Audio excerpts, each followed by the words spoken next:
शक्ति का रूप दुर्गा, जिन्हें सारा जगत मानता है। न केवल कोई साधारण मनुष्य वरन सभी देव भी उनकी अनुकंपा से प्रभावित रहते हैं। एक पौराणिक आख्यान के अनुसार माँ दुर्गा को यूं ही शेर की सवारी प्राप्त नहीं हुई थी। इसके पीछे एक रोचक कहानी है। आदि शक्ति, पार्वती, शक्ति आदि नाम से प्रसिद्ध है माँ दुर्गा।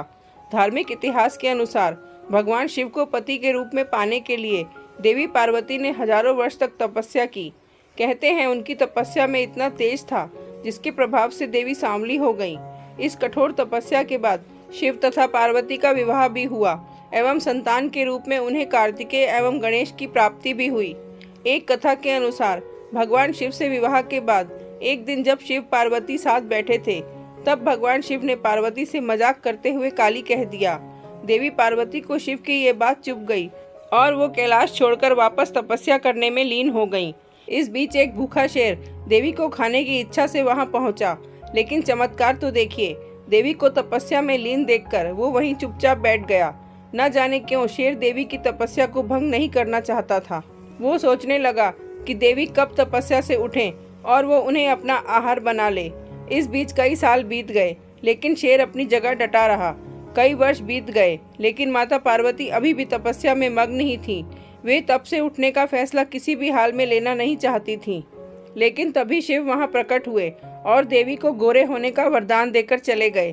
थोड़ी देर बाद माता पार्वती भी तप से उठी और उन्होंने गंगा स्नान किया। स्नान के तुरंत बाद ही अचानक उनके भीतर से एक और देवी प्रकट हुई। उनका रंग बेहद काला था। उस काली देवी के माता पार्वती के भीतर से निकलते ही देवी का खुद का रंग गोरा हो गया।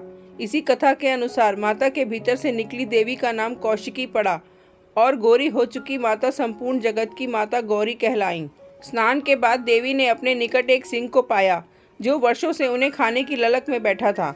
लेकिन देवी की तरह ही वो वर्षों से एक तपस्या में था, जिसका वरदान माता ने उसे अपना वाहन बनाकर दिया।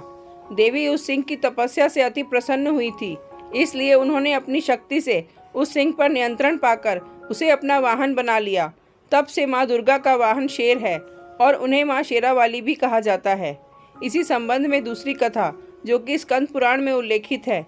इसके अनुसार शिव के पुत्र कार्तिकेय ने देवासुर संग्राम में दानव तारक और उसके दो भाई सिंह मुखम और सुरा पद्मन को पराजित किया। सिंह मुखम ने अपनी पराजय पर कार्तिकेय से माफी मांगी, जिससे प्रसन्न होकर उन्होंने उसे शेर बना दिया और माँ दुर्गा का वाहन बनने का आशीर्वाद दिया।